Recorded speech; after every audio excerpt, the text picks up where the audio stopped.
ओम शांति। हाणे सब बाप दादा खे याद था करो। के फरिश्तो समझी बाप दादा खे याद करो। मन में कोई भी ॻाल्हि हुजे बाबा खे ॿुधाए छॾियो।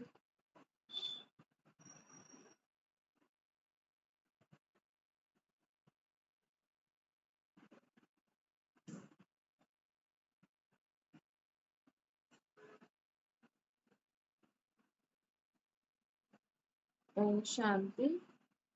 अॼु जा महावाक्य आहिनि समीप आत्मा जी निशानी। 14/78 जा महावाक्य आहिनि स्वयं खे सदा बाप दादा सां गॾु अर्थात सदा समीप अनुभव कंदा आहियो। समीप आत्मा जी निशानी छा हूंदी? जेतिरो जो समीप हूंदो ओतिरो स्थिति में कर्तव्य में गुण में बाप समान अर्थात सदा संपन्न अर्थात दाता हूंदो। जेतिरो असां आत्मा जो बाप जी समीप हूंदासीं न ओतिरो स्थिति में कर्तव्य में गुणनि में बाप समान अर्थात सदा संपन्न अर्थात दाता हूंदासीं। जीअं बाप हर सेकंड हर संकल्प में विश्व कल्याणकारी आहे न, हीअं बाप समान विश्व कल्याणकारी हूंदो केरु जो बाबा जे समीप आत्मा हूंदो। हुनखे सदा ईअं लॻंदो कि मां पूरे विश्व खे लाइट में ॾियां थो। विश्व कल्याणकारी जो हर संकल्प हर आत्मा जे प्रति प्रकृति जे प्रति शुभ भावना वारो हूंदो। जेकी विश्व कल्याणकारी आत्मा हूंदी न उनजो हर संकल्प हर आत्मा जे प्रति प्रकृति जे प्रति शुभ भावना वारो हूंदो। हिकु बि संकल्प शुभ भावना जे सिवाय न हूंदो। जीअं बीज फल सां भरपूर हूंदो आहे न अर्थात सॼे वृक्ष जो सार बीज में भरियल हूंदो आहे। ये संकल्प रूपी बीज में शुभ भावना कल्याण जी भावना सर्व खे बाप समान ठाहिण जी भावना निर्बल खे बलवान ठाहिण जी भावना दुखी अशांत के स्वयं जी प्राप्त हुई शक्तियुनि जे आधार सां सदा सुखी शांत ठाहिण जी भावना ये सर्व रस या सार हर संकल्प में भरियल छा भरियल हूंदो? उन्हनि जे संकल्प रूपी बीज में छा हूंदो? शुभ भावना हूंदी, कल्याण जी भावना हूंदी, सर्व खे बाप समान ठाहिण जी भावना हूंदी।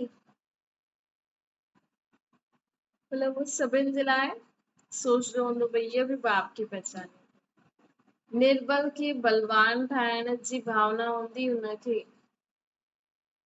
दुखी अशांत खे स्वयं जी प्राप्त हुई शक्तियुनि जे आधार सां सुखी ऐं शांत दुखी ऐं अशांत खे स्वयं जी प्राप्त हुई शक्तियुनि जे आधार सां सदा सुख शांति ठाहिण जी भावना हूंदी। ये सर्व रस या सार उन्हनि जे हर संकल्प में भरियल हुयो। त चेक करो असांखे पंहिंजे हर संकल्प में भले असांजो दुश्मन ई छो न हुजे असांखे संकल्प में रहंदो आहे भई हिन जो बि कल्याण थिए इहो बि परिवर्तन थी वञे इहो बि शांत थी वञे। असांखे हुनजे कंहिं दुखी ऐं अशांत खे ॾिसंदे उहे ख़ुदि दुखी थी वेंदा आहियो या मन में भावना ईंदी आहे कि हिन जो सभु दुख दूर थी वञे सभु अशांति सां मुक्त थी वञे। निर्बल खे बलवान ठाहिण जी भावना ईंदी आहे कि चईंदा आहियूं वीचारो केॾो दुखी आहे केॾो ई बेबस आहे कुझु करे ई नथो सघे न। अॼुकल्ह जा माण्हू ईअं ई थी विया आहिनि न कि हिक ॿिए जे घर में बि ॾिसो सभु माण्हू अकेला अकेला था रहनि। छो पत्नी जे चए ते हलंदो पत्नी पति जे चए ते हलंदी इहो ख़राबु आहे इहो ख़राबु आहे इहो ख़राबु आहे बसि असां ई ठीकु आहे। अगर पति या पत्नी कुछ करण चाहींदो हूंदो त बि नथो करे सघे। घर घर में ॾिसो सभु माण्हू ईअं संबंधनि सां परे अकेला अकेला रहनि था। के हिक ॿिए सां ठही रीति हली करण जो बल ई न आहे। कोई हिकु परिवार खे कोई ठाहे करे हले ई नथो। जीअं त वीचारा जीअं त बंधल आहिनि। दुनिया वारा माण्हू चवनि था अरे हीअं कंदासीं त पोइ असांखे हीअं थी वेंदो हीअं थी वेंदो। इन करे न सभिनि संबंधनि सां मुंहुं मोड़े वेठा आहिनि। त बाबा चवनि था ॾिसो अहिड़े माण्हुनि जे मथां ईंदो आहे कि हिननि जो बि कल्याण थिए, हिननि खे बि शक्ति मिले, इहे बि सोचे सम्झी करे सभु मिली जुली करे रहनि। कोई बि संकल्प रूपी बीज हिन सार सां खाली न हुजे, अर्थात व्यर्थ न हुजे। असांजे हर संकल्प में हुजे भई सभिनि जो ई कल्याण। चलो जो जे रीति भी रहण चाहे तो उनमें भी उनजो कल्याण। कल्याण जी भावना सां ही असां में भी शक्ति ईंदी। जे स्थूल साज आत्माउनि खे अल्पकाल जे लाइ उल्लास में लाहींदो न, कई माण्हू गीत ॿुधंदा आहिनि ताकी सदा उमंग उत्साह में रहो। गीत भी ॿुधणा खपनि सुठा सुठा जंहिंसां उमंग उत्साह वधे। बाबा जे गीत आहिनि न, या अहिड़ा दुनियावी गीत जंहिंमें कुछ सार हुजे, विकारी न सुठा गीत जंहिंसां असांजो उल्लास उमंग उत्साह वधे। त जीअं गीत ॿुधंदा आहियूं, साज ॿुधंदियूं आहिनि न आत्मा, जंहिंसां उन्हनि जो अल्पकाल जो उल्लास वधंदो आहे। न चाहींदे हुए बि सभिनि जा पांव नचण लॻी वेंदा आहिनि। मन नचण, पांव नचण लॻंदा आहिनि न, मन नचण लॻंदो आहे। वैसे विश्व कल्याणकारी जो हर बोल रूहानी साज जे समान उत्साह उमंग दिलाइण वारो हुजे। असांजे हर बोल में ॿिए माण्हू खे उमंग उत्साह अची वञे जीवन जी। उदास आत्मा बाप सां मिलन मनाइण जो अनुभव कंदी आहे, ख़ुशी में नचण लॻी वेंदी आहे। सोचो पहिरियों असां कीअं हुयासीं ऐं हाणे बाबा खां मिलण खां पोइ सभिनि खां जास्ती असांखे छा अनुभव थींदी आहे? ख़ुशी। अगरि असां विधि पूर्वक बाबा खे यादि कंदा आहियूं न, बाबा जी श्रीमत खे पालन कंदा आहियूं, त ब्रह्मण परिवार में ब्रह्मण ठही करे सभिनि खां जास्ती असांखे जो जे ख़ुशी जे लाइ माण्हू हेॾे होॾे फंक्शन था करनि, इहे था करनि, उहा असांखे मिलंदी आहे। त बाबा चवंदा आहिनि कि ईअं अगरि असां विश्व कल्याणकारी अगरि असां बाप समान हूंदासीं त असांजो हर बोल साज जे समान उमंग उत्साह दिलाईंदो। उदास आत्मा बाप सां मिलन मनाइण जो अनुभव कंदी ऐं ख़ुशी में नचण लॻी वेंदी। विश्व कल्याणकारी जो कार्य आहे, कर्म आहे, कर्म योगी थियण जे कारण हर कर्म चरित्र जे समान घायल। जेकी विश्व कल्याणकारी हूंदी हुनजो हर कर्म चरित्र जे रूप में हूंदो, अर्थात सभिनि खे एग्जाम्पल ॾियण जे लाइक़ हूंदो। हर कर्म जी महिमा कीर्तन करण योग्य हूंदो। हाणे बि ॾिसो कंहिंजा कर्म सुठा हूंदा आहिनि त माण्हू उन्हनि जी केॾी तारीफ़ कंदो। इहे ई महिमा जे कीर्तन ई ॻाईंदा आहिनि। भई मंदिर गुरुद्वारे में त ढोलक वॼाए ॻाईंदा आहिनि, ईअं उहो मुख सां ॻाल्हाईंदा आहिनि। जीअं भगत माण्हू कीर्तन में वर्णन कंदा आहिनि न, ॾिसंदा आहिनि अलौकिक,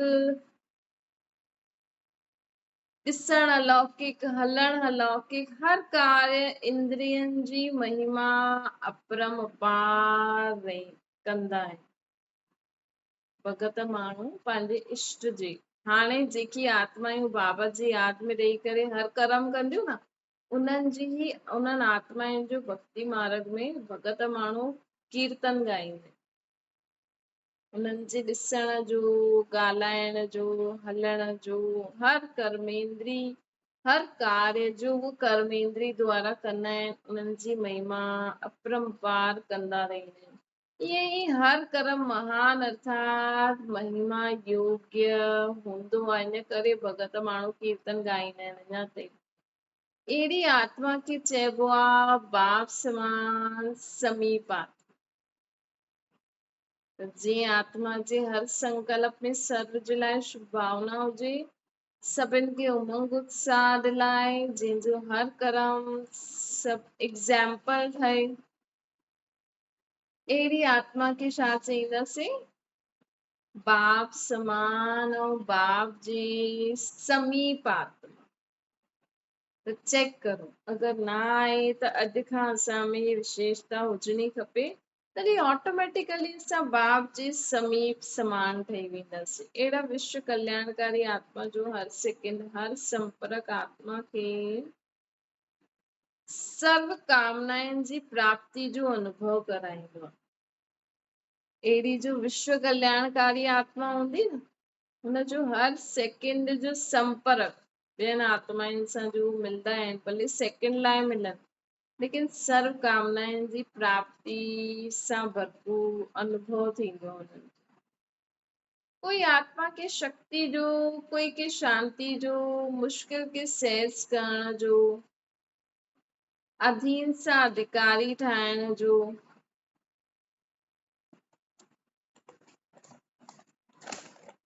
उदास खे हर्षित थियण जो, हिन प्रकार विश्व कल्याणकारी महान आत्मा जो संपर्क सदा ॿियनि खे उमंग उत्साह दिलाईंदो।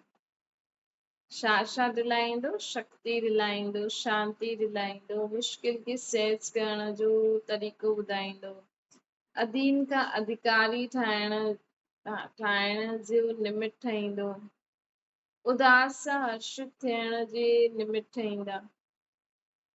इन प्रकार विश्व कल्याणकारी महान आत्मा जो संपर्क सदा उमंग उत्साह दिखाईंदा, परिवर्तन जो अनुभव कराईंदा, है न। विश्व कल्याणकारी जेकी आत्मा हूंदी उहा छा हूंदी? ईअं परिवर्तन जो अनुभव कराईंदी, छत्र छाया जो अनुभव कराईंदी। जेकी विश्व कल्याणकारी आत्मा आहे न, सर्व जे मथां ईअं सभिनि खे ईअं अनुभव कराईंदी कि जीअं त असां हिननि जी छत्र छाया जे हेठां था हलूं,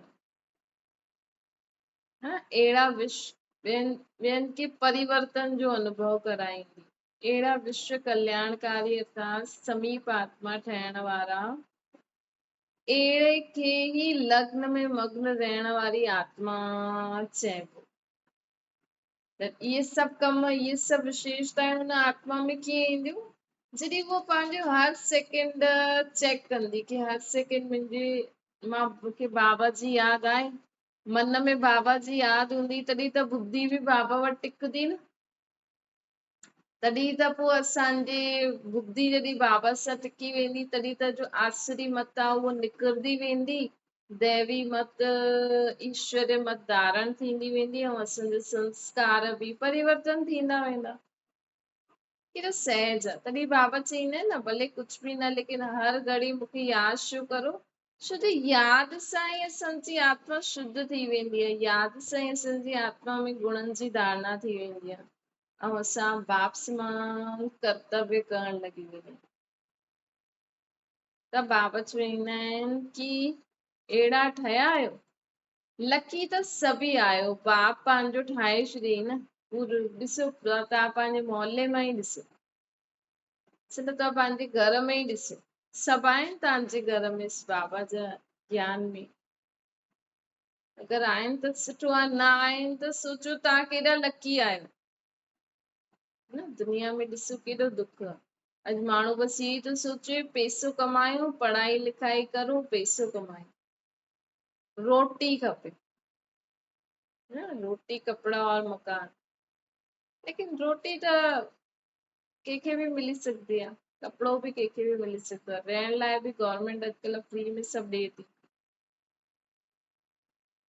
त माण्हू चईंदो, असां कई माण्हुनि खे जो ज्ञान ॿुध, चईंदा न असांखे त रोटी खपे न, ज्ञान थोरी असांखे पेट भरंदो, ईअं बि चई ॾींदा आहिनि। अहिड़ा बि विनाशकाली विपरीत बुद्धि वारी आत्मायूं आहिनि चईंदा आहिनि असांखे पढ़ी लिखी पैसो कमाइणो, रोटी खाइणी आहे, बीमार थींदासीं त डॉक्टर ॾे त वेंदासीं, परंतु भॻवान जे मथां विश्वास न आहे।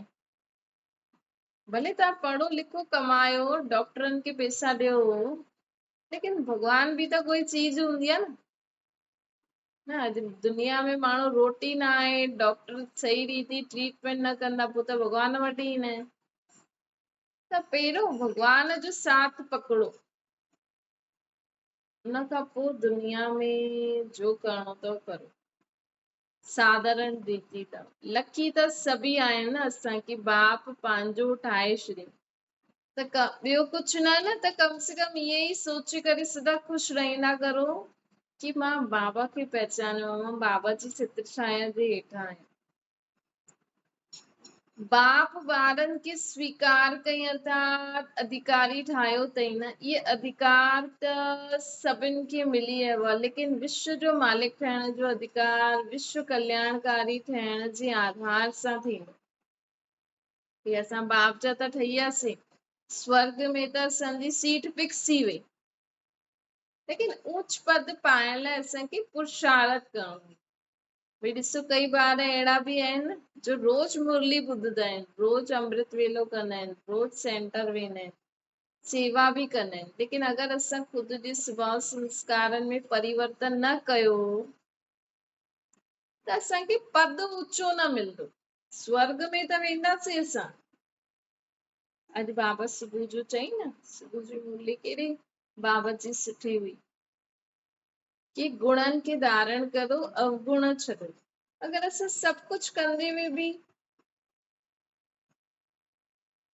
बाबा चवनि था अगरि सभु कुझु कंदे हुए बि असां में गुणनि जी धारणा न आहे, असां में परिवर्तन न आयो, अगरि असां हिन में ई ख़ुशि था थियूं, मां रोज सेंटर वेंदी आहियां, रोज अमृत वेलो कंदी आहियां, मां सेवा बि कंदी आहियां, लेकिन असांजे स्वभाव संस्कार में अञा ताईं पुराणोपन आहे, पुराणी स्मृति रहंदी आहे, पुराणी ॻाल्हियुनि में फसियल आहियूं, त असां पद ऊचो न पाए सघंदासीं। त बाबा असांखे चवनि था लकी त आहियो, लकी त सभी आहियो, बाप पंहिंजो ठातो अथई न। बाप ॿारनि खे स्वीकार कई अर्थात अधिकारी ठातई, ये अधिकार त सभिनि खे मिली वियो आहे, लेकिन विश्व जो मालिक ठहिण जो अधिकार, विश्व कल्याणकारी ठहिण जो अधिकार में सां थींदो। असां ॿियनि जो केतिरो कल्याण करूं था, इहो बि असांखे ॾिसणो। त बाबा चवनि था कि हाणे हर हिकु पंहिंजे खां पुछे मां अधिकारी ठहियो, राज्यसभा जो अधिकारी ठहियो, तख्त नशीन ठहिण जा अधिकारी ठहिया आहियो, या रॉयल फैमिली में अचण वारा अधिकारी ठहिया आहियो, या रॉयल फैमिली जे संपर्क में अचण जा अधिकारी ठहिया आहियो, केसि ताईं पहुचिया आहियो, राज्य भाग्य जो अधिकारी आहियूं। त असांखे इहो चेक करणो आहे भई मां कहिड़े अधिकार मां प्राप्त कयो। ज़रूरी न आहे असां राज्य अधिकारी ठहिण वारा आहियूं त हाणे असांखे वॾी वॾी दीदियुनि सां इन्हनि सां मिलूं, इन्हनि सां उथूं वियूं। त घर वेठे बि पंहिंजी संकल्प शक्ति सां विश्व जो राज्य भाग्य प्राप्त करे सघंदा आहियो। तव्हां संकल्प करो मां विश्व जी सर्व आत्माउनि खे सकाश थी ॾियां, रोज पूरे ब्रह्मण परिवार खे लाइट माइट ॾियो, त तव्हां सभिनि जी सेवा करो था न, पूरे विश्व जी सेवा करो था। तव्हांजे संकल्प सां आत्माउनि खे सहयोग मिलंदो, हुननि में परिवर्तन ईंदो, त तव्हां भले ई कहिड़े बि वॾी भाउ भेणनि सां मिलो ई न कॾहिं, लेकिन तव्हां पंहिंजी घर वेठे संकल्प शक्ति सां सभिनि खे सहयोग ॾेई करे राज्य भाग्य वठी सघंदा आहियो। जो बाबा हर प्रकार जी असांखे सुविधा ॾिनी अथई न, हर प्रकार जी असांखे बाबा सुविधा ॾिनी अथई। अगरि तव्हां वाच सेवा नथा करे सघो, कर्मणा सेवा नथा करे सघो, धन जी सेवा नथा करे सघो, त ठीकु आहे मन सां सेवा करो, है न। बाबा चवनि था त मन सां सेवा करो। विश्व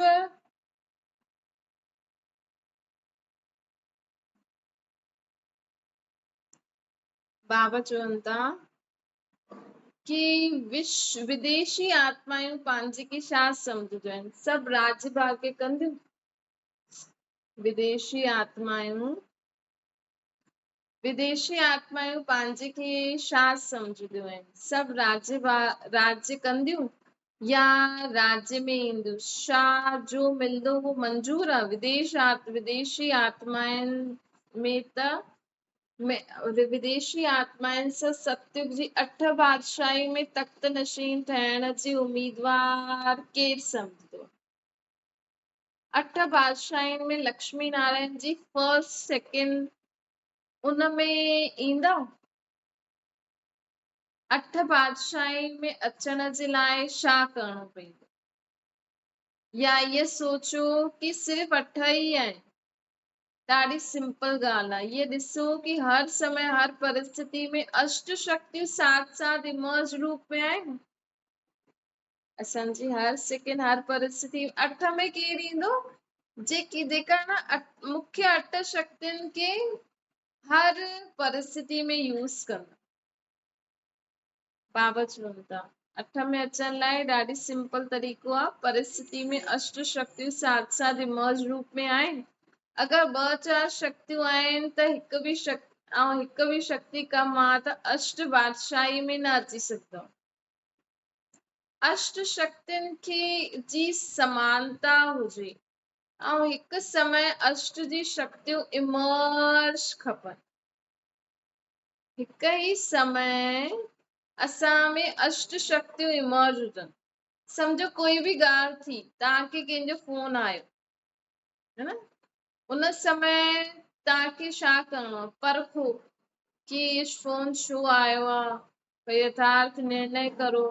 कोई ॻाल्हि अहिड़ी आहे त हुनखे समायो, सामनो करो, सहन करो।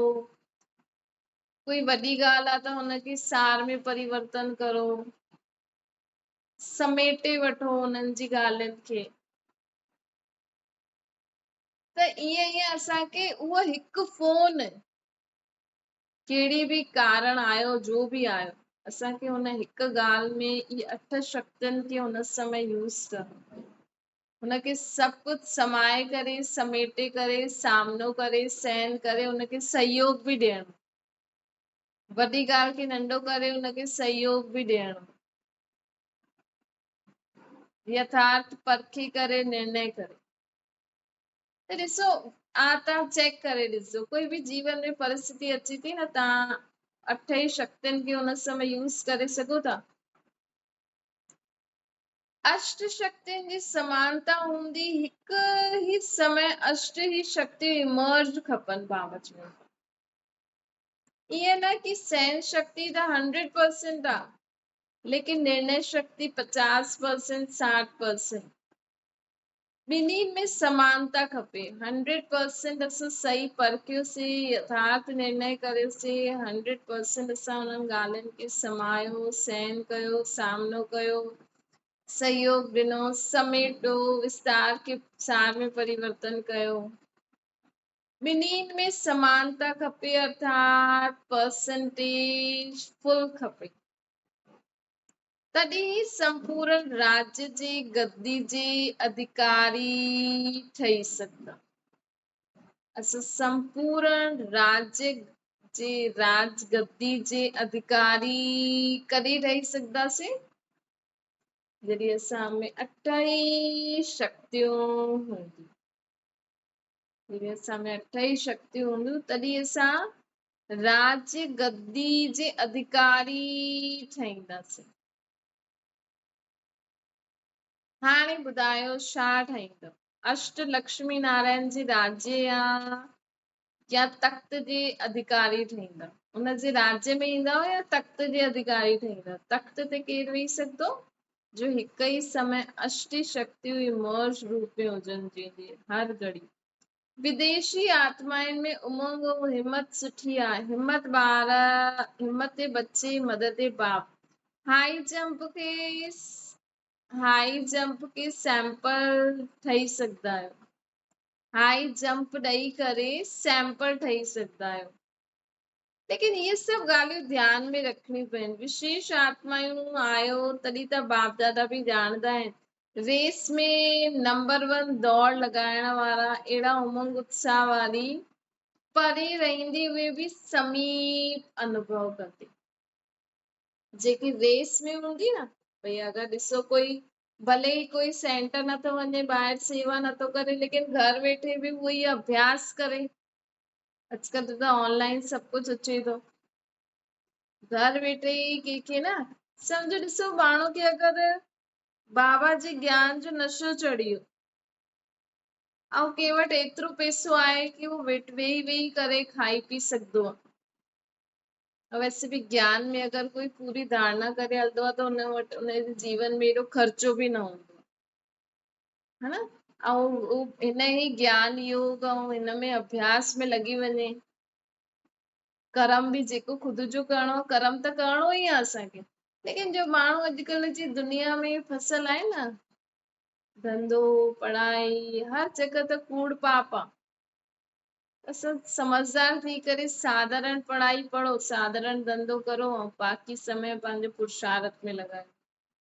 त असां घर वेठे बि अभ्यास कंदासीं, हर परिस्थिति में असां हर शक्ति खे कार्य में लॻायूं त असां अची सघंदा आहियूं, हाई जंप ॾेई सघंदा आहियूं। लेकिन इहे सभु ॻाल्हियूं ध्यान में रखणियूं आहिनि। विशेष आत्माऊं आयो तॾहिं त बाप दादा ॼाणंदा आहिनि कि रेस में नंबर 1 दौड़ लॻाइण वारा, अहिड़ा उमंग उत्साह वारी आत्माऊं पोइ असां परे हूंदे हुए बि बाबा जे समीप थी वेंदासीं। बाबा त असांखे सभु तरीक़े जी सुविधा ॾिनी अथई। तव्हां घर वेठे पुरुषार्थ करो, घर वेठे सेवा करो, जो बि करो, बाबा खे त रिज़ल्ट खपे।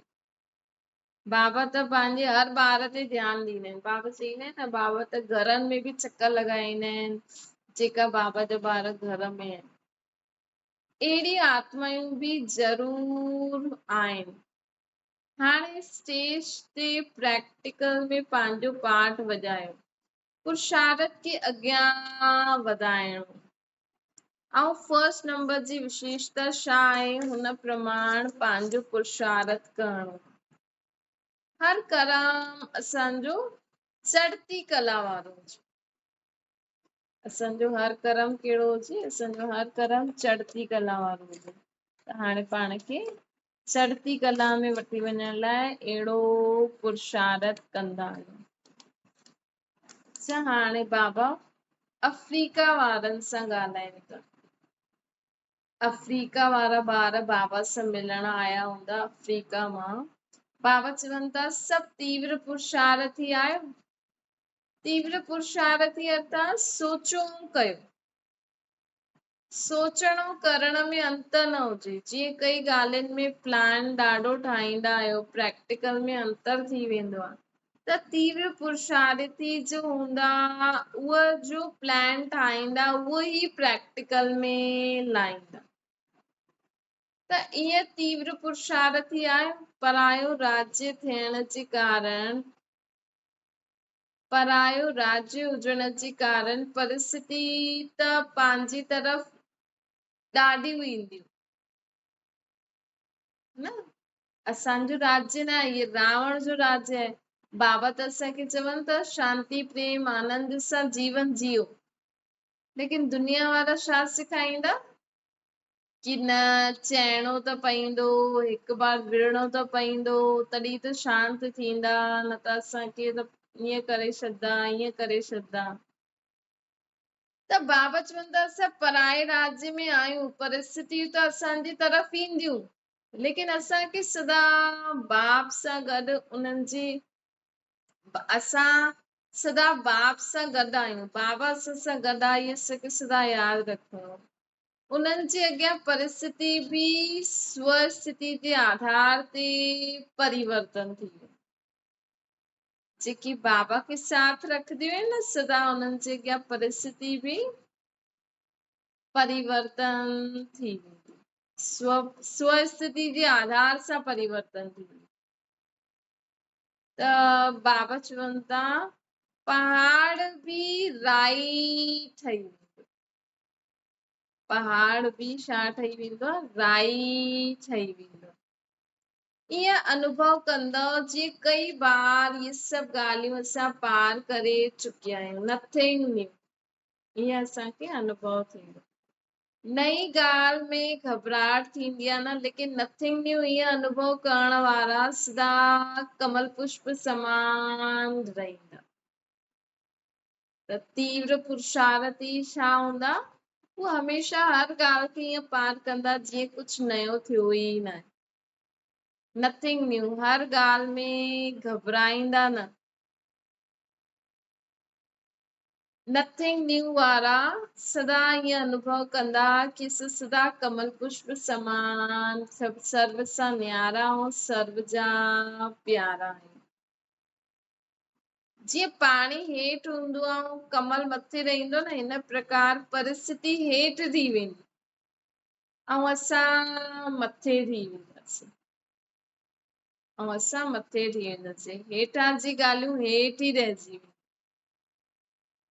अर्थात जॾहिं बि कोई अगरि असां कमल पुष्प समान रहंदासीं न, त हिन जो मतिलबु कि ॻाल्हि परिस्थिति ईंदी, ॻाल्हियूं ईंदियूं, लेकिन असां हुननि खे सेकेंड में क्रॉस करे सोल्यूशन कढी करे ॿिए कम में लॻी वेंदासीं। त जीअं ॻाल्हि हेठि थी वई, कॾहिं कोई ॻाल्हि अचे त सोचो बाप दादा असां सां गॾु आहे, ऑलमाइटी अथॉरिटी असां सां गॾु, त उहो ॻाल्हि बाबा जी शक्ति सां उहो ॻाल्हि ढकिजी वेंदी है न। ऑलमाइटी जे अॻियां केतिरी बि वॾी परिस्थिति चीटी जे समान हूंदी, कहिड़ी बि परिस्थिति हुजे, लेकिन जो बाप जा ठहिया आहिनि उन्हनि जो बाप ज़िम्मेवार, जो बाप जा ठहिया आहिनि उन्हनि जो केरु ज़िम्मेवार आहे, बाबा ज़िम्मेवार।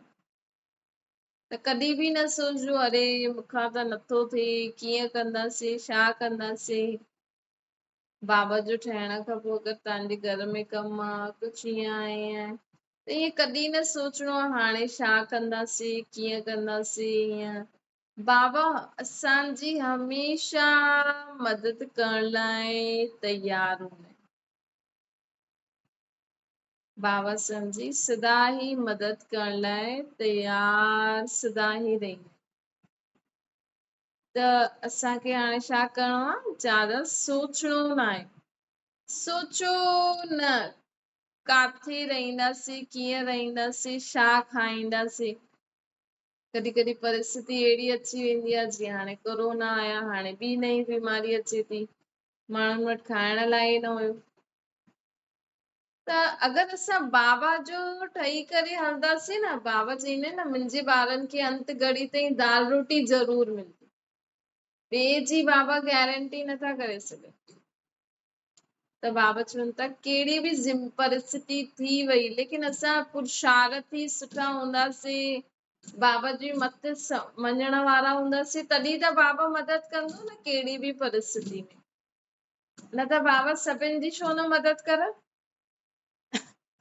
बाबा त सभिनि जी मदद करणु चाहिनि था, लेकिन बाबा जी मदद कोई वठंदो ई न आहे, सभु पंहिंजे में ई पूरा थी वेंदा। बाबा चवनि था कहिड़ी बि परिस्थिति हुजे, लेकिन जो बाप जा ठहिया आहिनि उन्हनि जी ज़िम्मेवार बाबा आहे।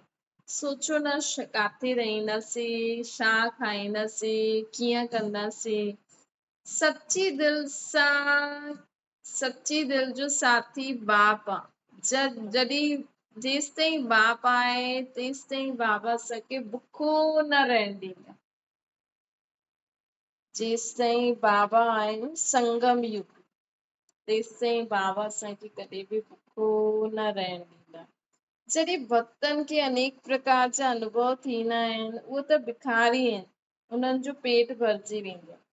त तव्हां त मुंहिंजा अधिकारी ॿार आहियो, तव्हां कीअं बुखो रही सघंदा आहियो। त एतिरो असांखे निश्चय हुजणो खपे। हिन करे जरा बि घबरायो न, छा थींदो, जो थींदो उहो सुठो ई थींदो। सिर्फ़ु थोरो सो पेपर थींदो आहे कि केसि ताईं निश्चय थियो। बाबा थोरो सो पेपर वठंदा आहिनि, હવે चईं भी ड्रामा अनुसार समय समय ते असांजो पेपर थींदो आहे। असां इहे बि न सोचूं कि बाबा पेपर था वठनि। ड्रामा में है न त असां चऊं अरे बाबा अहिड़ो कहिड़ो पेपर वठी वरितई। छा थींदो आहे जीअं जीअं असां अॻियां वधंदा आहियूं न त ड्रामा अनुसार असांजा पेपर ईंदा वेंदा आहिनि। ड्रामो ई असांजो पेपर वठंदो कंहिं न कंहिं द्वारा। है न कॾहिं कॾहिं बाबा चईंदा आहिनि मां बि वठंदो आहियां छो जी माया मुंहिंजी बेटी आहे। हा त बाबा चईंदा आहिनि उहो शो थींदो आहे बसि असांजो कोई बि पेपर अचे थो उहो शो थींदो आहे ताकी असांजो निश्चय चेक थिए। पेपर सॼे जीवन जो न हूंदो आहे। 1 या 2 घंटे जो पेपर हूंदो आहे। अगरि बाप दादा सिधा साथ आहे त पेपर ॾियण में टाइम पेपर ॾियण जी टाइम बि हिकु बार हिकु भरोसो आहे। त बिल्कुलु ईअं पार थी वेंदो जीअं कुझु थियो ई न। जीअं स्वप्न थींदो आहे न स्वप्न जी त ॻाल्हि थींदी आहे उथण खां पोइ समाप्त थी वेंदो। स्वप्न जी त ॻाल्हि थींदी आहे उथण खां पोइ समाप्त थी वेंदो। त इहा बि ॾेखारे में ॾींदो रूप इहे बि ॾेखारे वॾो रूप ॾींदो लेकिन थींदो कुझु बि न। हा बस इहे बि वॾो रूप ॾेखारे में ॾींदा लेकिन थींदो कुझु बि न। त अहिड़ो निश्चय बुद्धि आहे हर हिक जे मस्तक जे मथां विक्ट्री जो तिलक लॻल। हर हिक जे मस्तक जे मथां विक्ट्री जो तिलक लॻल आहे न तिलक विक्ट्री विजयी जो तिलक लॻायो अमर भव जो तिलक लॻायो अथक भव जो तिलक लॻायो। त अहिड़ी आत्मा जो आहे ही विजय जी तिलक वारी उन्हनि जी हार त थी न सघंदी आहे न। महिनत करे करे आया आहियो परिस्थिति पार करे करे आया आहियो हिन करे बाप दादा बि ॿारनि खे मुबारक था ॾियनि। त बाप दादा अॼु सभिनि खे मुबारक था ॾियनि जो बि पेपर था पास करे करे अञा ताईं बाबा जा ठहियल आहियो त पेपर त आया हूंदा हा न त बि असां सभु कुझु पेपर पार करे बाबा जा ई अञा ताईं आहियूं त पास त थिया ई हूंदासीं। त हुनजी बाबा असां सभिनि खे मुबारक था ॾियूं। इहो बि ड्रामा में आहे जीअं स्टीमर टुटी वेंदो आहे त कोई काथे हली वेंदो आहे। इहे बि द्वापर में सभु बिछड़ी विया कोई विदेश में कोई देश में हाणे बाप बिखरे हुए ॿारनि खे इकठो करनि था। त ॾिसो पंहिंजो ब्राह्मण परिवार हाणे केॾो वॾो थी वियो आहे कोई कहिड़े धर्म में कोई काथे हली वियो हाणे सभु ब्राह्मण धर्म में ब्राह्मण कल्चर जा ॿार थी विया आहिनि। हाणे सभी बेफ़िक्र रहो कंहिं बि ॻाल्हि जो फिकर न करो भले माण्हू कुझु बि चईंदा रहनि न माण्हू त हमेशह कुझु न कुझु चईंदा ई रहंदा। माण्हुनि खे त कोई न कोई ॻाल्हि उन्हनि खे पकड़े करे कुझु न कुझु चइणो ई आहे छो जो हुननि जो कमु ई इहो आहे न। हुननि जो कमु ई ऐं असां बिज़ी आहियूं बाबा जी यादि में अवगुण कढण में त उहा अवगुण ॾिसंदा आहिनि असां गुण ॾिसूं। कहानी ॿुधी आहे न भट्टी जे विच में पंगूरा बची विया काथे बि आयो लेकिन तव्हां सदा सेफ आहियो सिर्फ़ माया प्रूफ जी ड्रेस असां पाए रखो। अहिड़ी अहिड़ी ॻाल्हियूं न पंहिंजी बुद्धि में पंहिंजे दिल में छपजी वञणी खपे।